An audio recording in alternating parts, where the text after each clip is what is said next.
Hello friend, स्वागत है आपका अपने चैनल लास्ट क्लास में। आज की इस वीडियो में बिहार बोर्ड के लिए सामाजिक विज्ञान का एक मॉडल पेपर सॉल्व करेंगे। इस मॉडल पेपर में काफ़ी महत्वपूर्ण 40 ऑब्जेक्टिव प्रश्न रहेगा जो आपके बोर्ड परीक्षा के लिए काफ़ी महत्वपूर्ण रहेगा। तो प्लीज़ आप लोग मॉडल पेपर को एकदम शुरू से लेके अंत तक सॉल्व कीजिएगा और लास्ट में हमें जरूर बताइएगा कि आपका 40 प्रश्नों में से कितना सही हुआ। और चैनल को अभी तक आप सब्सक्राइब नहीं किए हैं तो चैनल को सब्सक्राइब कर लीजिएगा और सब्सक्राइब करने के बाद एक बेल आइकन आता है तो बेल आइकन को दबा के ऑल पे कर लीजिएगा ताकि जब भी लाइव क्लास हो तो आपके पास नोटिफिकेशन पहुंचता रहे। तो आइए शुरू करते हैं पहले नंबर प्रश्न से। तो पहला नंबर प्रश्न है कि मेजनी का संबंध किस संगठन से था। ए ऑप्शन है लाल सेना से, बी ऑप्शन है कार्बोनारी से, सी ऑप्शन है फिलिक हेक्टारिया से, डी ऑप्शन है डायट से। काफी महत्वपूर्ण प्रश्न है। यहाँ पे आपको बताना है कि मेजनी का संबंध किस संगठन से था। तो मेजनी का संबंध कार्बोनारी संगठन से था, इसे आपको याद रखना है। यहाँ पे बी ऑप्शन बिल्कुल ही सही हो जाएगा। आइए देखते हैं अगला प्रश्न। दो नंबर प्रश्न है कि रूस में जार का अर्थ क्या होता है। ए ऑप्शन है पीने का बर्तन, बी ऑप्शन है पानी रखने का मिट्टी का पात्र, सी ऑप्शन है रूस का सामंत, डी ऑप्शन है रूस का सम्राट। काफी महत्वपूर्ण प्रश्न है। यहाँ पे आपको बताना है कि रूस में जार का अर्थ क्या होता है। तो रूस में जार का अर्थ रूस का सम्राट होता है, इसे आपको याद रखना है। यहाँ पे डी ऑप्शन बिल्कुल ही सही हो जाएगा। आइए देखते हैं अगला प्रश्न। तीन नंबर प्रश्न है कि हुआ हुआ आंदोलन किस प्रकृति का था। ए ऑप्शन है क्रांतिकारी आंदोलन, बी ऑप्शन है धार्मिक आंदोलन, सी ऑप्शन है साम्राज्यवादी समर्थक आंदोलन, डी ऑप्शन है बुद्धिजीवी आंदोलन। तो यहाँ पे आपको बताना है कि हुआ हुआ आंदोलन किस प्रकृति का था। तो ये क्रांतिकारी और धार्मिक दोनों था। तो जब दोनों ऑप्शन अलग अलग दे तो आपको यहाँ पे धार्मिक आंदोलन पे टिक लगाना है, क्योंकि जो हुआ हुआ आंदोलन था ये एक बौद्ध धार्मिक आंदोलन था। तो यहाँ पे बी ऑप्शन बिल्कुल ही सही हो जाएगा। ये देखते हैं अगला प्रश्न। चार नंबर प्रश्न है कि भारत में खिलाफत आंदोलन शुरू हुआ। ए ऑप्शन है 1920 में, बी ऑप्शन है 1922 में, सी ऑप्शन है 1924 में, डी ऑप्शन है 1926 में। काफी महत्वपूर्ण प्रश्न है ये आपके बोर्ड परीक्षा के लिए। यहाँ पे आपको बताना है कि भारत में खिलाफत आंदोलन शुरू हुआ। तो भारत में खिलाफत आंदोलन 1920 में शुरू हुआ, इसे आपको याद रखना है। काफी महत्वपूर्ण प्रश्न है। यहाँ पे ए ऑप्शन बिल्कुल ही सही हो जाएगा। ये देखते हैं अगला प्रश्न।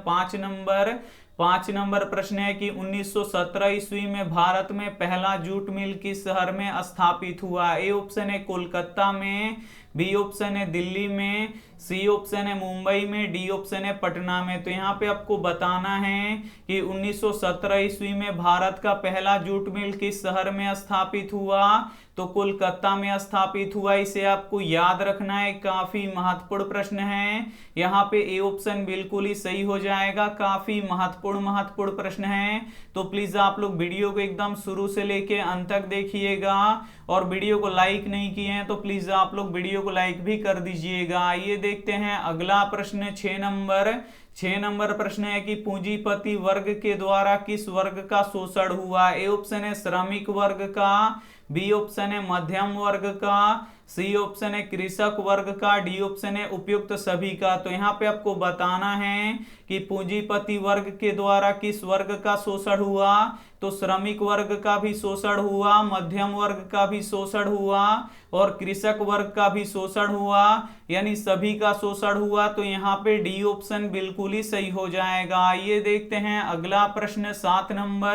7 नंबर प्रश्न है कि प्राचीन काल में किस स्थल मार्ग से एशिया और यूरोप का व्यापार होता था। ए ऑप्शन है सूती मार्ग से, बी ऑप्शन है रेशम मार्ग से, सी ऑप्शन है उत्तर पथ से, डी ऑप्शन है दक्षिण पथ से। तो यहाँ पे आपको बताना है कि प्राचीन काल में किस स्थल मार्ग से एशिया और यूरोप का व्यापार होता था। तो रेशम मार्ग के द्वारा होता था। इसे आपको याद रखना है, काफी महत्वपूर्ण प्रश्न है ये आपके बोर्ड परीक्षा के लिए।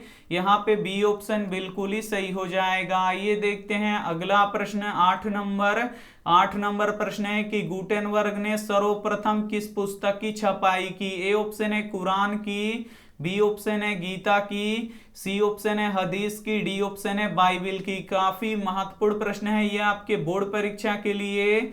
यहाँ पे आपको बताना है कि गुटेनबर्ग ने सबसे पहले किस पुस्तक की छपाई की, तो बाइबिल की छपाई की। इसे आपको याद रखना है।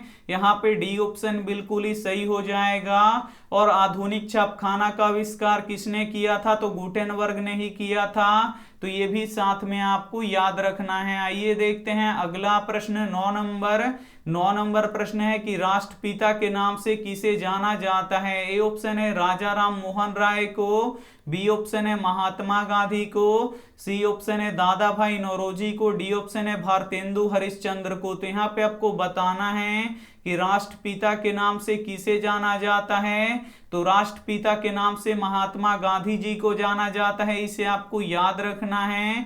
यहाँ पे बी ऑप्शन बिल्कुल ही सही हो जाएगा। और महात्मा गांधी जी का जन्म किस राज्य में हुआ था, तो गुजरात में हुआ था। तो ये भी साथ में आपको याद रखना है। आइए देखते हैं अगला प्रश्न 10 नंबर प्रश्न है कि कौन सा वर्ग बुद्धिजीवी वर्ग के रूप में उभर कर आया। ए ऑप्शन है उद्योगपति वर्ग, बी ऑप्शन है पूंजीपति वर्ग, सी ऑप्शन है श्रमिक वर्ग, डी ऑप्शन है मध्य वर्ग। तो यहाँ पे आपको बताना है कि कौन सा सामाजिक वर्ग बुद्धिजीवी वर्ग के रूप में उभर कर आया, तो मध्य वर्ग उभर कर आया। इसे आपको याद रखना है। काफी महत्वपूर्ण प्रश्न है ये आपकी बोर्ड परीक्षा के लिए।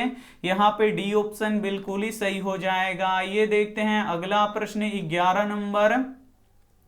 11 नंबर प्रश्न है कि जब हम लैंगिक विभाजन की बात करते हैं तो हमारा अभिप्राय होता है, तो हमारा अभिप्राय स्त्री और पुरुष के बीच जैविक अंतर का होता है। इसे आपको याद रखना है।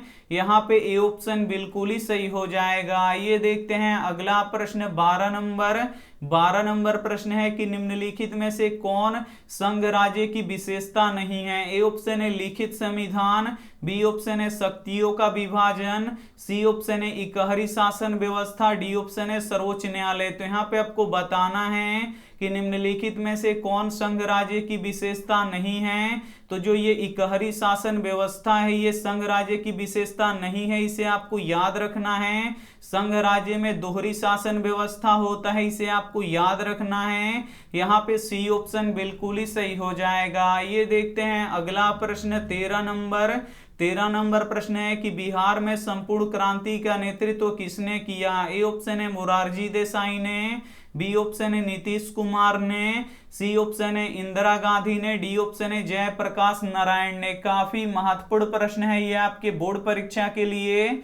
यहाँ पे आपको बताना है कि बिहार में संपूर्ण क्रांति का नेतृत्व किसने किया, तो जयप्रकाश नारायण ने किया। इसे आपको याद रखना है। यहाँ पे डी ऑप्शन बिल्कुल ही सही हो जाएगा। ये देखते हैं अगला प्रश्न 14 नंबर प्रश्न है कि इनमें से कौन सी एक बात लोकतांत्रिक व्यवस्था के अनुरूप नहीं है। ए ऑप्शन है कानून के समक्ष समानता, बी ऑप्शन है स्वतंत्र एवं निष्पक्ष चुनाव, सी ऑप्शन है उत्तरदायी शासन व्यवस्था, डी ऑप्शन है बहुसंख्यकों का शासन। तो यहाँ पे आपको बताना है कि इनमें से कौन सी एक बात लोकतांत्रिक व्यवस्था के अनुरूप नहीं है, तो बहुसंख्यकों का शासन ये नहीं है। इसे आपको याद रखना है।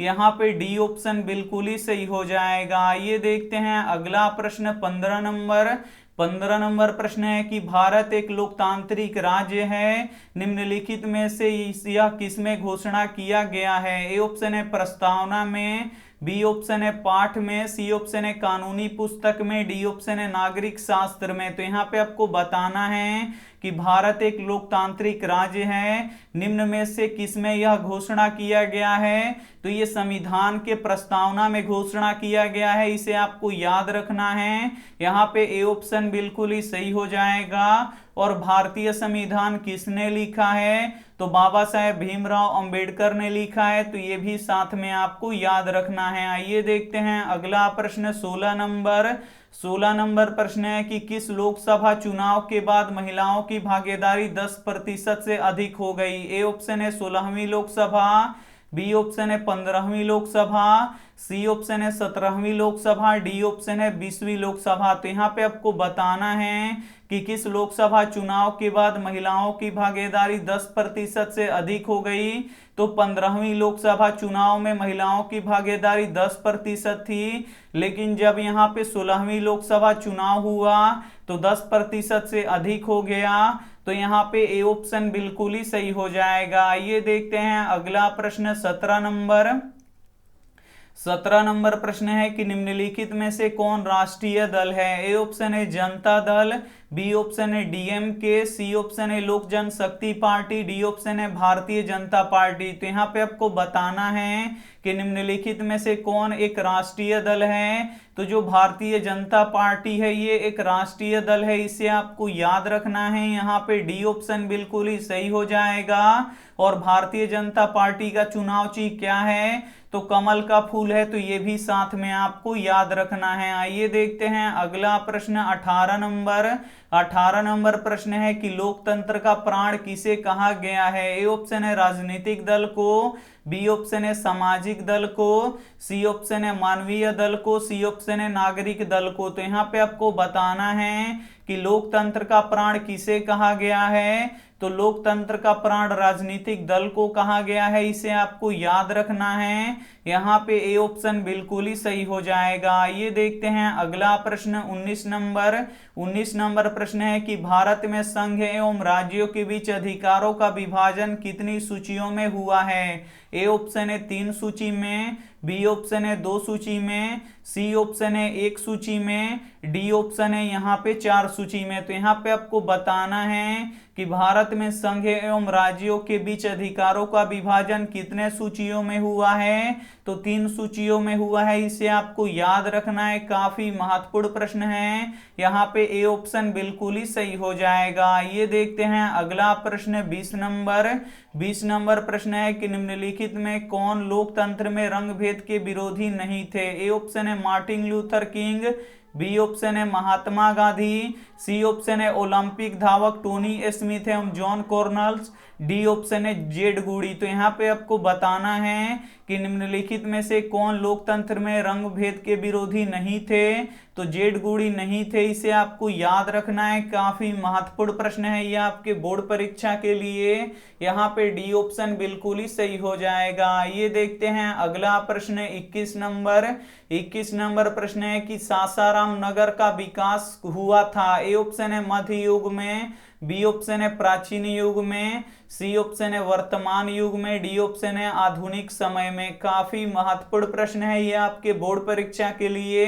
यहाँ पे आपको बताना है कि सासाराम नगर का विकास हुआ था, तो मध्य युग में विकास हुआ था, इसे आपको याद रखना है। यहाँ पे ए ऑप्शन बिल्कुल ही सही हो जाएगा। काफी महत्वपूर्ण 40 ऑब्जेक्टिव प्रश्न हैं, तो एक भी प्रश्न आप लोग स्किप मत कीजिएगा। वीडियो को प्लीज आप लोग शुरू से लेके अंत तक देखिएगा और लास्ट में हमें जरूर बताइएगा कि आपका 40 प्रश्नों में से कितना सही हुआ। आइए देखते हैं अगला प्रश्न 22 नंबर प्रश्न है कि अविभाजित बिहार में निम्नलिखित में से कौन एकमात्र नियोजित शहर था। ए ऑप्शन है पटना, बी ऑप्शन है मुंगेर, सी ऑप्शन है जमशेदपुर, डी ऑप्शन है गया। जब बिहार और झारखंड का विभाजन नहीं हुआ था तो उस समय आपको बताना था कि कौन एकमात्र नियोजित नगर था। तो जमशेदपुर था, इसे आपको याद रखना है। यहाँ पे सी ऑप्शन बिल्कुल ही सही हो जाएगा। ये देखते हैं अगला प्रश्न 23 नंबर प्रश्न है कि पटना हवाई अड्डा का क्या नाम है। ए ऑप्शन है जयप्रकाश अंतरराष्ट्रीय हवाई पतन, बी ऑप्शन है पटना हवाई अड्डा, सी ऑप्शन है राजेंद्र प्रसाद अंतरराष्ट्रीय हवाई अड्डा, डी ऑप्शन है बिहार हवाई अड्डा। तो यहाँ पे आपको बताना है कि पटना हवाई अड्डा का क्या नाम है। तो जयप्रकाश अंतरराष्ट्रीय हवाई पतन है, इसे आपको याद रखना है। यहाँ पे ए ऑप्शन बिल्कुल ही सही हो जाएगा। ये देखते हैं अगला प्रश्न 24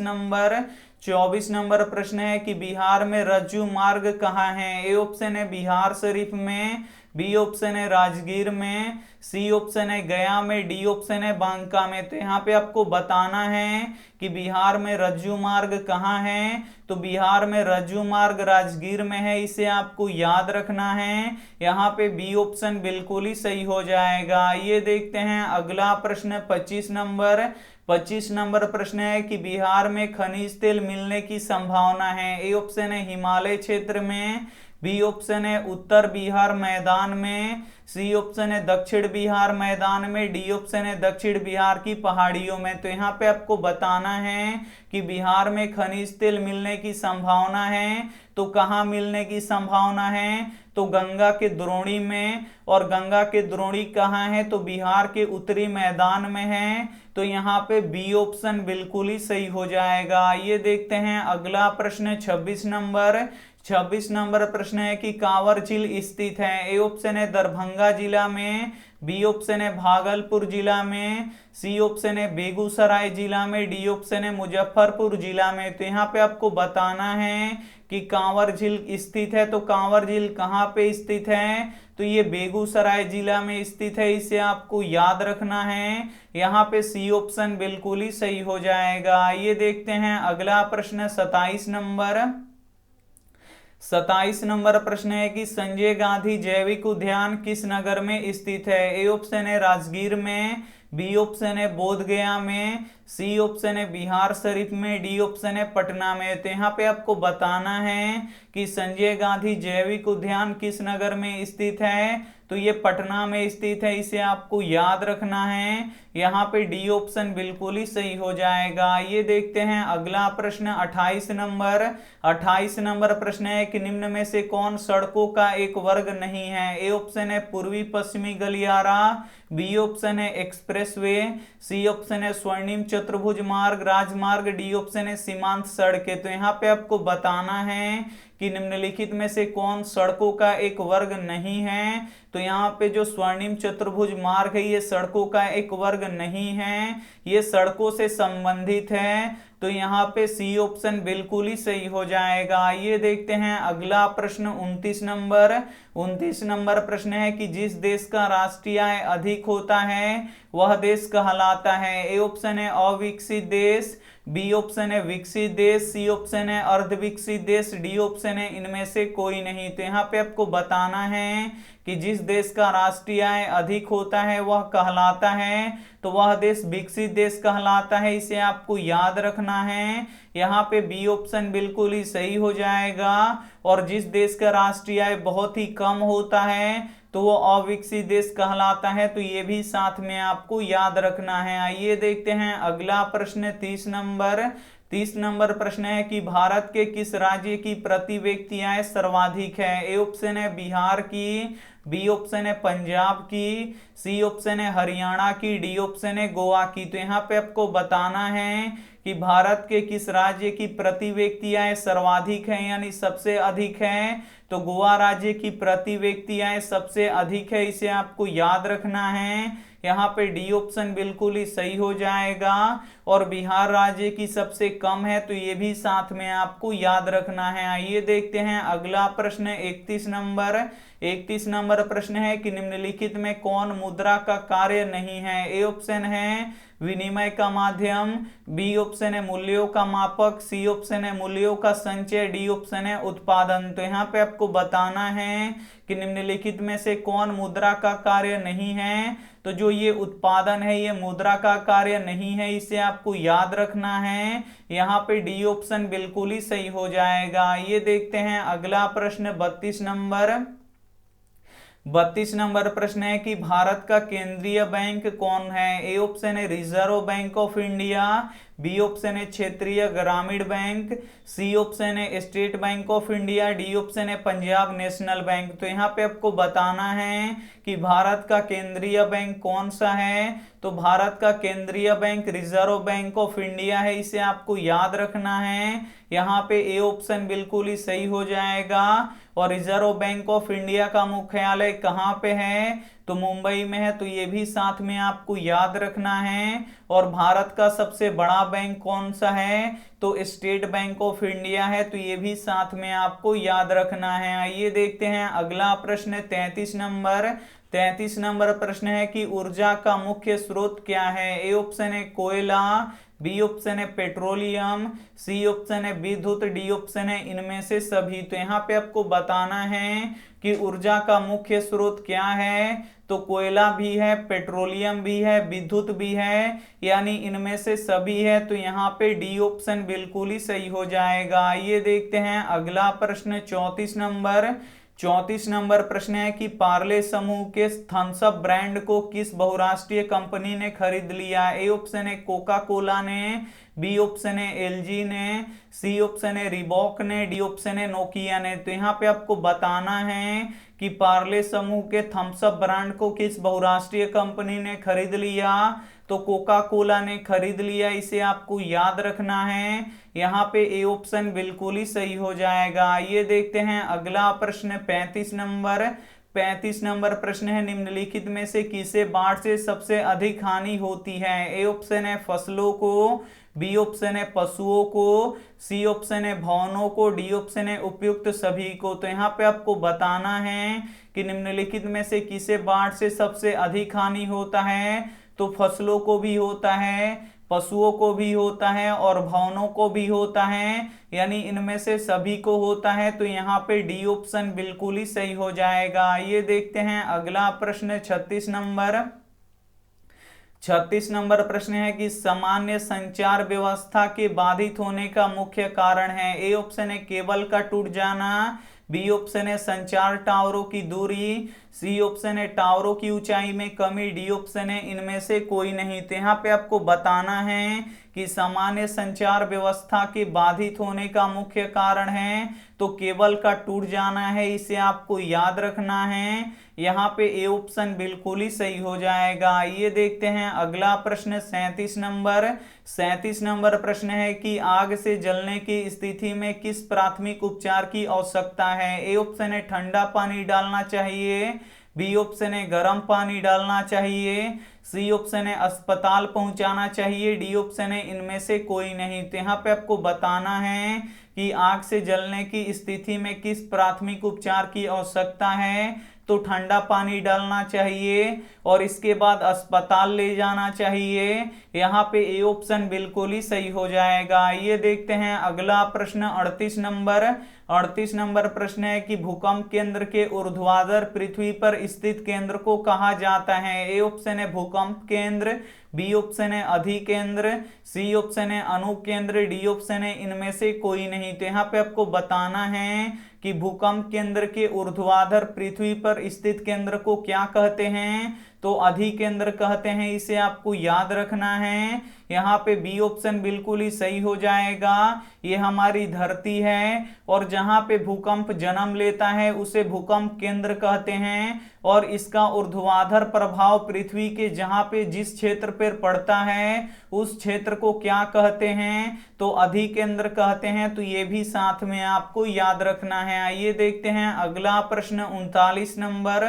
39 नंबर प्रश्न है कि बिहार का कौन सा क्षेत्र बाढ़ से प्रभावित है। ए ऑप्शन है पूर्वी बिहार, बी ऑप्शन है दक्षिणी बिहार, सी ऑप्शन है पश्चिमी बिहार, डी ऑप्शन है उत्तरी बिहार। तो यहाँ पे आपको बताना है कि बिहार का कौन सा क्षेत्र बाढ़ से प्रभावित है। तो उत्तरी बिहार है, इसे आपको याद रखना है। यहाँ पे डी ऑप्शन बिल्कुल ही सही हो जाएगा। जो गोपालगंज जिला है ये उत्तरी बिहार में पड़ता है और यहाँ पे हमेशा बाढ़ का प्रकोप रहता है। तो यहाँ पे डी ऑप्शन बिल्कुल ही सही हो जाएगा। ये देखते हैं अंतिम प्रश्न यहाँ पे 40 नंबर।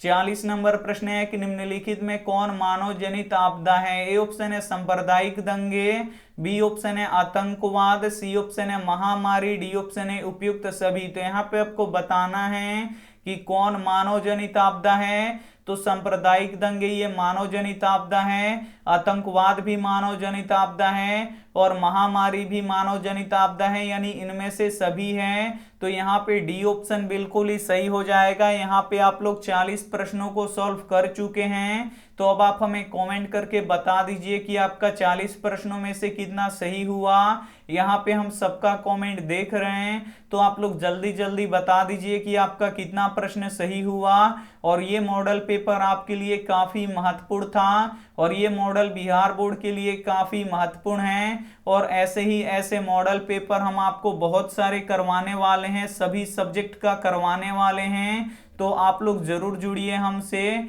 और चैनल को अभी तक आप सब्सक्राइब नहीं किए हैं तो चैनल को सब्सक्राइब कर लीजिएगा। और सब्सक्राइब करने के बाद एक बेल आइकन आता है, तो बेल आइकन को जरूर आप लोग दबा के ऑल पे कर लीजिएगा, ताकि जब भी लाइव क्लास हो तो आपके पास नोटिफिकेशन पहुंचता रहे। और अगर आपको चैप्टर वाइज सब्जेक्टिव प्रश्न और ऑब्जेक्टिव प्रश्न का वीडियो चाहिए तो आप लोग हमारे व्हाट्सएप ग्रुप में जुड़ सकते हैं। यहाँ पे हम नंबर लिख देते हैं 8789307304, ये हमारा व्हाट्सएप नंबर है। इस पे आप लोग बस बोल दीजिएगा कि सर हमें ग्रुप में जोड़ दीजिए, तो हम जोड़ देंगे। और इस पे रोज एक पीडीएफ मिलता है चैप्टर वाइज, तो आप लोग जरूर उस पीडीएफ को डाउनलोड कीजिए और बिल्कुल आपको फ्री में दिया जाता है, एक भी रुपया नहीं लिया जाता है। तो आप लोग उसे डाउनलोड करके अपनी तैयारी को काफी स्ट्रॉन्ग कीजिए, क्योंकि हमारा टारगेट है फाइनल बोर्ड परीक्षा में 480 प्लस लाना और टॉप 10 में यहाँ पे आपको देखना है हमको। तो जितना हमसे मेहनत हो सकेगा उससे ज्यादा मेहनत हम आपके लिए करेंगे और आपका भी फर्ज बनता है पढ़ना। तो आप लोग भी यहाँ पे तो क्लास कर रहे हैं, साथ साथ आप लोग घर पे भी आप लोग खूब मन लगा के पढ़ाई कीजिए और रिवीजन कीजिए। और यही सब बात आपको बिल्कुल ध्यान से रखना है, बात जो हम यहाँ पे बताए हैं। और इसमें से जो भी प्रश्न आपको याद ना हो तो प्लीज आप लोग उसे नोटबुक पे लिख के जरूर याद कर लीजिएगा। और यहाँ पे देखिए 9 बजे रात में सब्जेक्टिव प्रश्न होगा, तो अगर आपको सब्जेक्टिव प्रश्न पढ़ना है तो आप लोग 9 बजे रात में हमसे जुड़ सकते हैं। और यहाँ पे देखिए अब यहीं पे हम क्लास को खत्म करते हैं। थैंक यू फॉर वॉचिंग, मिलते हैं अगली वीडियो में। तब तक अपना ध्यान रखिए, मन लगा के पढ़ाई कीजिए। अब मिलेंगे 9 बजे रात में। थैंक यू फॉर वॉचिंग, मिलते हैं अगले वीडियो में। तब तक अपना ध्यान रखिए, मन लगा के पढ़ाई कीजिए। Take care and bye.